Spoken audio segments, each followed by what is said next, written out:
izchil davomlashayotgan kutgan kelgusi zamon. The future perfect continuous tense. Izchil davomlashayotgan kutgan kelgusi zamon kelgusidagi ma'lum bir vaqtdan burun boshlanib, dal shu vaqtda oyoqlashgan yoki shu vaqtning o'zidami yanada davomlashayotgan harakatni ifodalashda ishlatiladi. Izchil davomlashayotgan kutgan kelgusi zamonning bo'lishliq jumla shakli.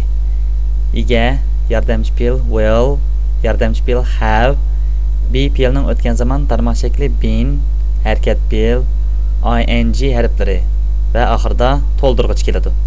Masalan, he will have been arriving here tomorrow. U bu yerga kechda kelib bo'ladi.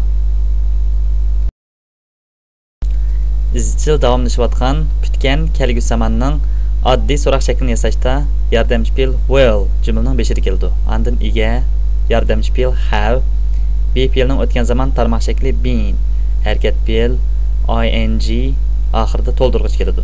Masalan, will he have been arriving here tomorrow? U atkash bu yerga kelib bo'la olamdi. Izchil davomlashayotgan kutgan kelgusi zamonning bo'lishsiz jumla shaklini yasashda yordamchi fe'l will ning keyiniga not qo'shib bitiladi. Masalan, ega will not, yordamchi fe'l have, be fe'lning o'tgan zamon tarmoq shakli been, harakat fe'l ing oxirida to'ldirg'ich keladi.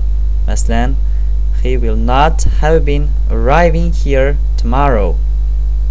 U atkash bu yerga yetib kelmaydi.